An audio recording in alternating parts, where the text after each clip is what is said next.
John? Well, he's been called the P.T. Barnum of motorsports. Humpy Wheeler was a known master promoter who helped turn NASCAR into a must-see event, not just here in Charlotte, but across the country. I put 33 years of compassion, toil, certainly, hopefully some creativity, and love into the Speedway.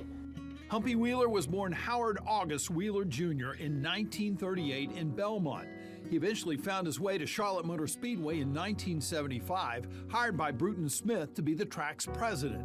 Humpy was a true visionary. He saw things differently than everyone else. Doug Rice is the retired president and lead anchor of Performance Racing Network, which was based out of Charlotte Motor Speedway.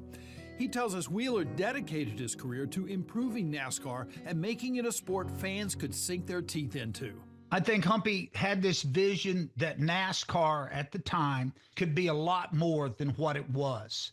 It didn't have to be this down-home backwoods sport. It could be something that felt like college football or the NFL or Major League Baseball. From exhilarating pre-show experiences to show-stopping school bus races and even fire-breathing robots, there was nothing that stood in Wheeler's way to make the track the place to be.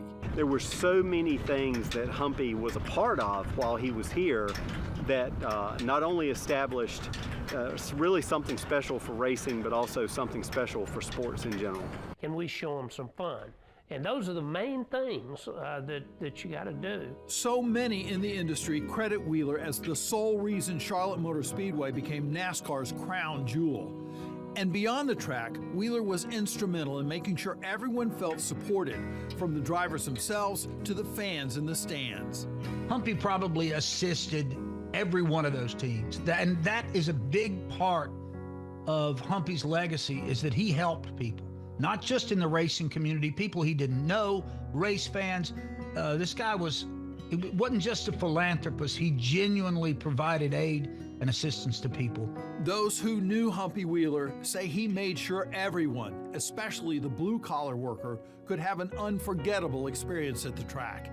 And Rice says he believes that's what he'll be remembered for. Humpy was from Belmont. He understood what a big deal race day experience was, and the fact that people were sacrificing to come do that. And I think giving a bigger than life experience, I think, is the #1 legacy. And that, for me, that Humpy brought to Charlotte Motor Speedway. This sport wouldn't be where it is today and wouldn't have made the progression that it has today without his contributions. I have no doubt now he's in heaven today up there talking to God about what we can do to get more attendance up here. And I can tell you this, there are no more important people in racing than you, the race fan. None.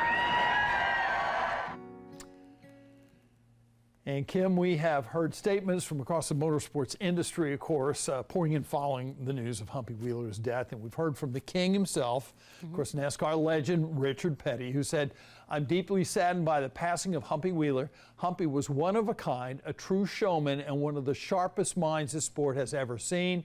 He goes on to say, he understood what the fans came for, and he knew how to put on a show they'd never forget. He helped build NASCAR into something special, and his impact will be felt for a long time to come. And he's going to be missed by so many. And I had the occasion, to meet with him many, many times back in the day. Just a fine gentleman, a true Southerner, just an incredible character, too, you would say. And just the other night, before we knew about Humpy's passing, I watched the movie Cars 3 with my grandson.